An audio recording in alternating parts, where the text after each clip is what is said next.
प्यारी सात संगत जी, प्यार से बोलिए धन निरंकार जी। सतगुरु माता सुदीक्षा सविंदर हरदेव जी महाराज की जय। निरंकारी राजमाता गुरुवचन अवतार की जय। प्यार से बोलिए धन निरंकार जी।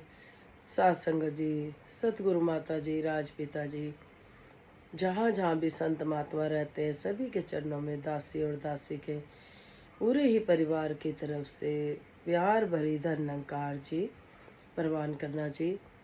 सात संगत जी, आप सभी संत महात्मा ने धन निरंकार दी, आशीर्वाद दिए दासी को। सतगुरु माता जी दासी समेत सबकी धन निरंकार और जो भी आशीर्वाद ओत प्रोत मामला होता है सात संगत जी देते हो, वो सब सतगुरु के चरणों से ही मिलते हैं। तो दातार कृपा करे, सभी को तन मन धन के सारे सुख दे, निरोगी काया हो, सुखी माया हो। और सात संगत जी सतगुरु के चरणों से जुड़े रहें, इस निरंकार प्रभु के एहसास में रहें। सात संगत जी कहते हैं उसदा भी ये गुरु सहारा, जिसदा कोई सहारा नहीं। हम देखते हैं जो नहीं जानते इस ब्रह्म ज्ञान को, उनको भी सतगुरु सारे सुख दे रहा है, और जिनके पास ये ब्रह्म ज्ञान है उनके लिए भी ये फर्क इतना रह सब निरंकार में रहे हैं। लेकिन जिसको ज्ञान हो गया, उसको दिख गया ये निरंकार प्रभु। बाबा हरदेव सिंह जी अक्सर कहते थे, ज्ञान लिया है, ज्ञान पे नहीं चले तो कोई फायदा नहीं। जब हम इनके वचनों पे नहीं चलते तो ज्ञान वापस हो जाता है। सात संगत जी कहने का भाव ये है कि जब हमने स्कूल में एडमिशन लेते हैं, पढ़ाई नहीं करते, तो सात संगत जी बच्चों को भी हम यही समझाते हैं कि जो भी होमवर्क मिला है वो करना है। इसी तरह से सात संगत जी हमने आध्यात्मिक स्कूल में एडमिशन लिया। जैसे जैसे सतगुरु कहे वैसे वैसे अगर हम चलते हैं, हमारा जीवन संवर जाता है। कहते हैं जिसको आस होती है ना सात संगत जी, पूरा जीवन बीत जाता है एक आशा की किरण से। और वैसे हम देखें तो जीवन हमारा सात संगत जी बड़ी मुश्किलों से, कुछ भी समय थोड़ा सा भी ऐसा उतार चढ़ाव आ जाए तो हम घबरा जाते थे।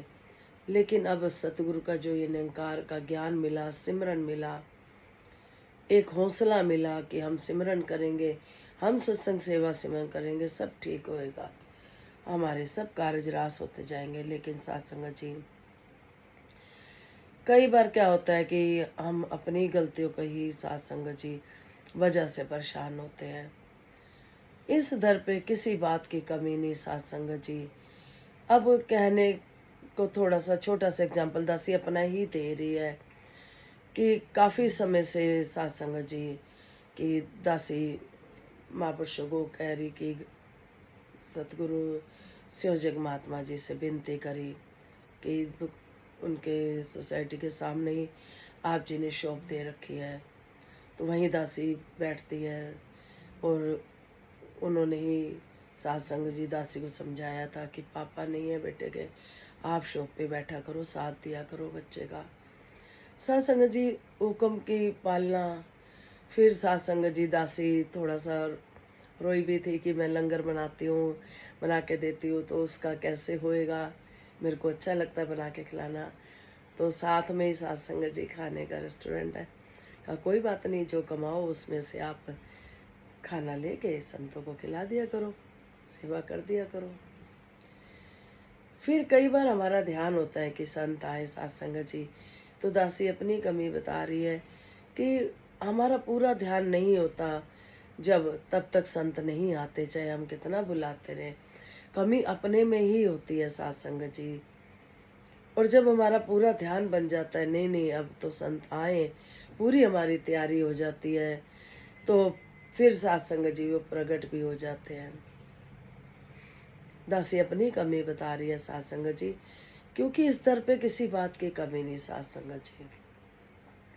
हमारा अगर ध्यान पूरा है तो सतगुरु वो पूरा जरूर करता है। फिर अगर हम समर्पित रहते हैं बख्श लेना। सात संगत जी जहाँ पर 2-3 दिन पहले दासी की सेवा लगी थी, दासी गई किसी और सेक्टर में, वहाँ पर एक बहन ने बताया कि वो बड़ी परेशान थी। तो गांव के हैं, बहनें गांव की हैं। वो बहन बहुत ही पक्की महात्मा दासी, उनको जानती है सासंग जी। उन्होंने कहा, मेरे माता पिता जिद करने लग गए कि कोई छड़ी से झाड़ा करते हैं, आप चलो। वो बहन कहती, मेरा मन ना माने, मैं इतनी बड़ी शक्ति से जुड़ी हुई हूँ और मैं ऐसे कैसे चली जाऊँ। फिर भी माता पिता को फर्ज निभाने के लिए, बात मानने के लिए सिमरन करते करते वो बहन चली गई।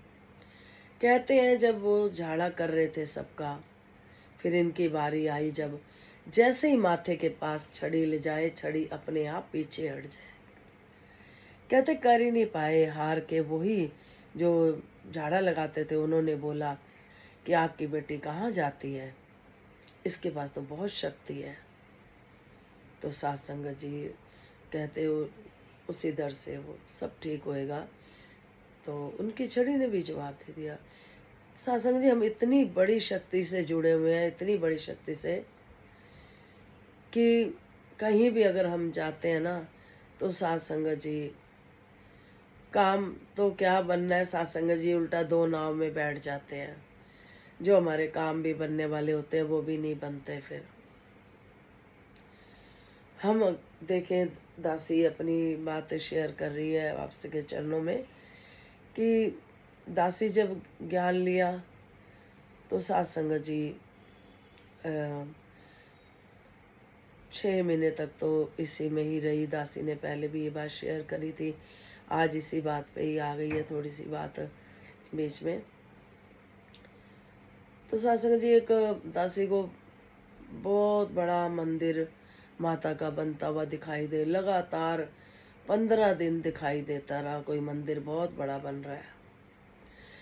सासंग जी एक दिन क्या हुआ, दासी अपना घर ही भूल गई।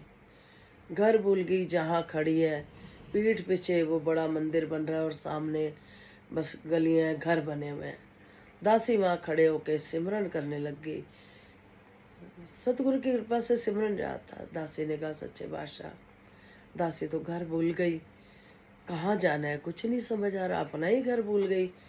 तो दासी ने जब चारों तरफ देखा, जैसे ही घूमी तो जो मंदिर सासंग जी बन रहा था माता का, जो सपने में दिखाई देता था वही मंदिर सासंग जी, आद्या शक्ति मंदिर का नाम है उसका। जैसे ही घूमी देखा वही मंदिर, हाथ जुड़ गए से निंकार प्रभु के आगे कि ये तो मैं 15 दिन से रोज लगातार देख रही थी कि मंदिर बन रहा है। दासी अंदर गई, पंडित जी को बोला कि यहाँ पे मैं, दासी 2 नाव की बात कर रही है। दासी जब 2 नाव में थी तो सासंग जी, दासी ने कहा कीर्तन शुरू करवा दूं यहाँ पे। वो कहते करवा दो, यहाँ तो कोई नहीं करवा रहा अभी क्योंकि मंदिर बन रहा था। उसके बाद सासंग जी वहाँ पे कीर्तन शुरू करा दिए तो बस त्रिवेणी दिखाई देने लग गई। फिर लगातार 15-20 दिन हो गए। फिर दासी ने नीचे अपने कोई पड़ोसी बहन थी उसको बोला कि पहले मंदिर दिखाई दे रहा था, मंदिर तो मिल गया, अब मेरे को सफ़ेद कपड़ों में 3 जने दिखाई देते हैं, मुझे नहीं पता कि कौन है। तो उन्होंने कहा कि आप बोलो, जो शक्ति है सामने आ जाए, आपके पास कोई गलत चीज़ नहीं है। तो दासी ने जैसे तैसे प्रार्थना करी कि जो भी शक्ति है सामने आ जाओ। तो बाबा हरदेव सिंह जी, राजमाता जी, सिंदर माता जी प्रकट हुए। फिर दासी ने अपने महात्मा जी से कहा, मेरे को जाने दो, सतगुरु मुझे खुद लेने आए हैं। इस तरह से फिर सासंग जी जो कीर्तन शुरू कराए थे वहाँ पर देखा जो बहन करवा सकती है, श्रद्धालु है और धन से भी भरपूर है। तो दासी ने उनको बोला कि दासी अब एक नाव में बैठने लगी है, मेरे सतगुरु मुझे लेने आए हैं, तो आप ये कीर्तन संभाल लोगे, आप करवा लिया करोगे। वो बहन कहती है, हाँ मैं करा लिया करूँगी। बड़ी खुश हुई। इस तरह से सासंग जी फिर एक नाव में दासी बैठी। फिर धीरे धीरे सतगुरु की कृपा होने लगी। तो अब जब नेपाल में दासी गई तो दासी ने कोठी से महात्मा आए हुए थे, पूरी फैमिली। दासी को नाम याद नहीं, नाम भी पूछा था। उन्होंने फ़ोन नंबर भी लिया था सत्संग जी, हो सकता है व्हाट्सएप पे आ गए हो तो ध्यान नहीं दिया, बख्श लेना। तो सत्संग जी वो महात्मा जी को दासी ने बताया कि दासी ऐसे ऐसे शेयर करती है यूट्यूब पे कि सब संतों को अपने प्रैक्टिकल लाइफ शेयर करती है कि कोई मेरी तरह रूपयासी है तो आ जाए। कई बार मुझे लगता है ऐसा तो नहीं, कहीं मैं सिखाने वाली तो नहीं बन रही। दासी ने उन महात्मा जी को ये बात अपनी मन की करी, नेपाल की बात है अभी की। उन्होंने कहा नहीं, आप गलत नहीं कर रहे, आप तो जो आपका एक्सपीरियंस है उससे आप बता रहे हो, जिससे औरों का भी विश्वास बढ़े।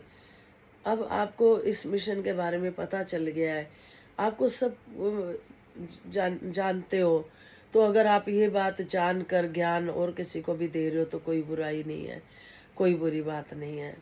तो सत्संग जी मन को ठंडक मिली कि सच्चे बादशाह आप ही की नगरी के महात्मा मिले, उन्होंने भी भरपूर आशीर्वाद दे दिया कि आप जो कर रहे हो, अपनी प्रैक्टिकल लाइफ शेयर कर रहे हो, ऐसे पता नहीं कितने होंगी रूहें प्यासी जिनको सत्संग जी मार्गदर्शन मिलेगा, ऐसा उन्होंने बोला। तो दासी को तो यही लगता था कि ऐसी गलतफहमी ना हो जाए कि सिखाने वाले बन रहे हैं। दासी सिखाने वाले नहीं, दासी सीखने वाली है। सत्संग जी दासी तो प्रैक्टिकल लाइफ शेयर करती है। तो सत्संग जी इसी तरह से एक राजा था, राजा को घर में औलाद नहीं थी, उनको किसी ने कहा कि तुम गरीबों में फल का दान करो, तो जो तुम्हें दिल से दुआ देगा आपका काम हो जाएगा। सत्संग जी ने सेब लिए, राजा ने सबको बांटे, उसमें एक बच्चा भी था, उसे पता नहीं भूख लगी थी, जो भी था, लेकिन वो सबको सेब मिले लेकिन वो अलग से ही खुश हुआ। और सेब को देखे, राजा को देखे, सेब को देखे और दुआएं दे। इसी तरह से सत्संग जी जब हम किसी जरूरतमंद का जरूरत पूरी करने लायक अगर समर्था है, बनाया है सतगुरु ने, करते हैं तो हम दुआएं। दासी भी दुआओं से ही आप जी के चरणों में बैठी है। दासी के लोग सारे यही कहते हैं, मायके वाले भी यही कहते हैं कि आप सबकी दुआएं इकट्ठी करते हो, वरना तो दासी को तो जवाब मिला हुआ है। दासी बार बार इसलिए ये बात मुंह पे आती है क्योंकि अपनी औकात, गुरु की सौगात कभी ना भूलो। जिसको सत्संग जी निरंकार को हम जानते हैं, हमें भी पाल रहा है, दे रहा है। ये तो कीड़े मकोड़े कितने सत्संग जी जो नहीं जानते, जो वाजे लगा रहे हैं आजा रामा आजा श्यामा, बिन देखे का भी भक्ति कर रहे हैं, उसको भी दे रहा है सतगुरु। हमसे भी कठिन भक्ति कर रहे हैं सत्संग जी दुनिया वाले। कैसे लेट लेट कर जाते हैं, बिना चप्पल के जाते हैं। दासी भी पहले ऐसे ही अपनी शरीर को कष्ट देती थी। जब पता चला कि व्रत रखना है तो इस बात का रखे, किसी की बुराई नहीं करनी, किसी से गलत नहीं बोलना, हमेशा सबके काम आना है। सत्संग जी जब तक हम सतगुरु के दर पे नहीं आए थे तो हम क्या थे, जब हम सतगुरु के दर पे आ गए तो सत्संग जी सतगुरु ने समझाया कि जीवन जीने की राह दिखाई, उठना बैठना खाना पीना सब सिखाया मुर्शद ने। तो अगर हम एक नाव में बैठते हैं तो सत्संग जी और सतगुरु के वचनों पे चलते हैं, समर्पित भाव रखते हैं, किसी बात की कमी नहीं आने वाली। अगर कहीं काम पूरा नहीं हो रहा तो भी अपनी ही कोई कमी है सत्संग जी। कभी ना सोचे कि परमात्मा ने हमारा ये काम नहीं करा, कभी शिकायतें ना करें। जो भी होता है ठीक होता है, फिर भी मन क्यों उदास होता है। जहाँ मन उदास होता है वहाँ अपने आप को हम समझाएं कि सतगुरु कभी किसी के साथ भी गलत नहीं करता। लोकां दे सहारे बड़े होणगे, मेरा ते सहारा एक तू। लोकां दे गुजारे बड़े होणगे, मेरा ते गुजारा एक तू। जिसने इसको मान लिया है, कि यही है सत्संग जी।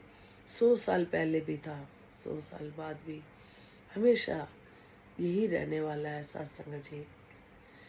बाबा हरदेव सिंह जी कहते थे, कोई तुम्हें कुछ गाली दे रहा है मत लो, बुरा भला कह रहा है मत ध्यान दो। कहते हैं सत्संग जी हम सिमरन करते हैं, खाली जीवा अगर सिमरन कर रही है, रट्टा वेकेशन लगा रही है, समझो जो हृदय से दिल की आवाज से सिमरन होता है वो अरदास पहुंचती है सतगुरु तक। जिस तरह से हम पानी पीते हैं, मुंह में पानी रखा है, अंदर नहीं भेजेंगे प्यास नहीं बुझेगी। रोटी रोटी कह के रोटी नहीं बनेगी। आटा, फिर आटा गूंदना, बेलना, करना हम सब जानते हैं। कपड़े भी धोने आते, साबुन साबुन कह के नहीं धुलेंगे, उनको करना पड़ेगा। जब हम हृदय से इस निरंकार प्रभु का करते हैं सत्संग जी, घर में अगर हम संपूर्ण अवतार वाणी, दासी अक्सर कहती है अपने मन के भाव कि दासी को तो ये खजाना लगते हैं, संपूर्ण हृदय वाणी, संपूर्ण अवतार वाणी खजाना, क्योंकि इस पे अगर हम चलते हैं किसी बात की कमी नहीं आती, आदि व्याधि से ये बचाते हैं। हम रोज घर में संपूर्ण अवतार वाणी पढ़ा करें, संपूर्ण हृदय वाणी पढ़ा करें। सत्संग नहीं जा रहे तो घर में ही नमस्कार रख दे, जब इकट्ठी हो जाए, जिस दिन जाए उस दिन हम ले जाए। ये ना सोचे कि आज हम सत्संग नहीं जा रहे तो कई बार ध्यान नहीं होता। चनामत का भी खूब अच्छे से सेवन करें, चनामत छिड़कें, बड़ी ताकत है। एक यही शक्ति है, एक को जानो, एक को मानो, एक हो जाओ। ये निरंकार प्रभु बहुत शक्तिशाली है। इसकी पहचान तभी होगी जब सतगुरु की कृपा होगी। तो रोज हम इससे कृपा मांगे, सच्चे बादशाह अपना ध्यान दो, अपना ज्ञान दो, हमें भी अपने रास्ते चलाओ। घर से निकलते हैं सतगुरु आप यहाँ भी हो, वहाँ भी हो, क्योंकि ये निरंकार रूप में यहाँ भी है वहाँ भी है। अभी सत्संग जी कल की जो दासी ने मन के भाव रखे थे, उसमें दासी ने आप जी को बताया था कि किसी ने बोला मन लग जाता है, तो दासी ने कहा निरंकार में मन लगा हुआ है। ऐसे ही हमारे इधर मिल के सब संगत करा रहे हैं, तो एक बहन ने बोला कि किरण जी सभी मिल के संगत करा रहे हैं, लेकिन कोई नया परिवार आया, उनके घर में महापुरुषों के चरण डलवाने हैं, वहीं पे ही सेवा करनी है, तो आपको इतराज़ तो नहीं। दासी ने उनको बताया, कल ही इसी बात पे विचार हुई है, आज देखो कैसे सामने वही सवाल आ गया। तो दासी ने कहा निरंकार यहाँ भी है वहाँ भी है, हम सब संसार पूरा एक परिवार है। वो पहले होता था, कभी जब ज्ञान नहीं था तो तेरी मेरी होती थी। जब से सतगुरु ने ज्ञान दिया है तो वो तेरी मेरी वाली बात ही नहीं रही, तू ही तू। मेरा मुझ में कुछ नहीं, जो कुछ है सो तेरा, तेरा तुझको सौंप के क्या लागे है मेरा। सत्संग जी आज दासी 60 साल की हो चुकी है, यानी 61 में लगी हुई है। कहने का भाव ये, आज तक दासी का कोई भी त्योहार बिना रोए नहीं निकला था। ये जो कल होली गई है, ये पहला त्योहार है आप जी की, कुछ भी कह सकते हो कि सतगुरु रूप बच्ची घर में आई है। सत्संग जी पहला बच्चों को बताया, पहला त्योहार, जिंदगी का पहला त्योहार, हंसी खुशी बीता सत्संग जी पहला। आज तक हर त्योहार में कोई ना कोई परेशानी रहती थी, लेकिन आप संत इतना आशीर्वाद देते हो कि दासी तो मन के भाव सारे रख देती है, कुछ नहीं छिपाती। अच्छा समय है वो भी बता देती है, उतार चढ़ाव का वो भी बता देती है। अगर आपने खुशी खुशी त्योहार बिताया तब भी आप जी के चरणों में दासी ने शेयर कर दिया। संगत माँ होती है। सच्चे बादशाह सभी के वार त्योहार, शादी ब्याह सब खुशी खुशी रहें, खुशी खुशी बीतें। किसी का भी इतने साल ऐसे बेकार ना बीते। सच्चे बादशाह अब तो सबके जीवन में खुशियाँ भर दो, खुशियाँ भर दो। तो दासी भी आपका शुक्रिया अदा करती है कि ज़िंदगी का पहला द्वार अच्छे से बीता। शुक्र है, आगे भी कृपा बनाए रखना। समधियों का, रिश्तेदारों का, आसी पड़ोसी का, सबका शुक्रिया जो दासी को इतनी दुआएं आशीर्वाद देते हैं। और सतगुरु माता जी राजपिता जी का भी शुक्रिया जो अपने चरणों में बिठाए रखते हैं। 24 घंटे सच्चे बादशाह इस निरंकार प्रभु के साथ ले जुड़ी रहे। कहते हैं ना, बंदगी करा मैं तेरी दिन अगे रात जी, हाँ दिन अगे रात जी, हर समय तेरी बंदगी करते रहे। सान ना बोले, जितना समय भी है सभी का सच्चे बादशाह दासी समेत खुशी खुशी बीते। तो दासी यही कहेगी, अगर हम एक नाव में रहते हैं, साथ संगत जी, पेड़ की जड़ें तभी मजबूत होती हैं जब पेड़ को रोज इधर से उधर ना करा जाए। दासी का साथ संगत जी, मतलब जैसे संगत में दासी ने सुना कि एक महात्मा जी थे, उनका पेड़ सूख गया, तो वो बहुत टाइम बाद आए, तो उन्होंने देखा पेड़ सूख गया, पेड़ सूख गया, तो मैं किसी को जिम्मेवारी नहीं दे के गया, तो उन्होंने पेड़ को गले से लगाया। दासी ने ये संगत में बात सुनी थी, कहते ये सच्ची बात है। उन्होंने गले से लगाया और अपनी भूले बख्शवाई कि मेरे से गलती हो गई, मैं किसी देख रेख में नहीं आपको छोड़ के गया। सत्संग जी पानी देने लग गए, वो पेड़ हरा भरा हो गया। अब दासी जब ऐसे संतों की, विश्वासी संतों की बातें सुनती है, तो दासी को भी ऐसा ही महसूस होता है कि मेरी बात भी सुनेंगे सतगुरु। तो दासी का भी ना एक पेड़ सूख गया सत्संग जी।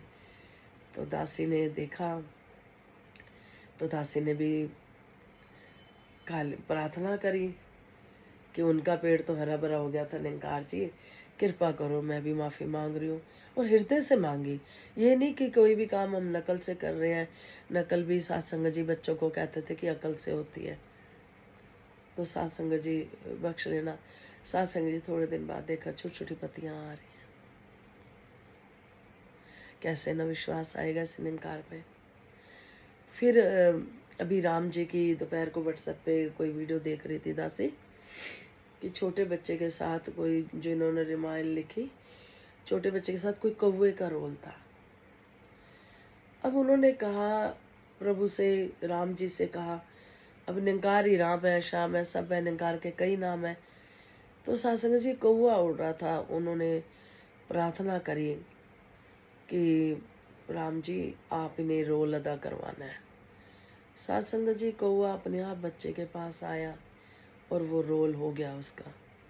पक्षी ने भी सुन ली पुकार, यानी परमात्मा ने सुनी, पक्षी को भेज दिया। ये क्या नहीं कर सकता। जब ऐसी विश्वासी बातें सुनते हैं तो विश्वास आएगा। अब दासी कल की बात बताएगी। कल सत्संग जी बैठी भवन पे हैं, अंदर अभी चल रहे हैं गीत वगैरह। मन में भाव आया कि दासी के माँ पूछते हैं, मुरारी जब भी लंगर लेके जाते थे तो लस्सी भी लेके जाते थे। तो कल दासी के मन में आया कि मेरा भी मन कर रहा है, मैं लस्सी मंगवा दूँ। फिर मैंने कहा सच्चे बादशाह जब आप जी ने पीनी होगी परवान कर लेना, ना आप समझ नहीं आ रही किसको भेजे किसको नहीं भेजे।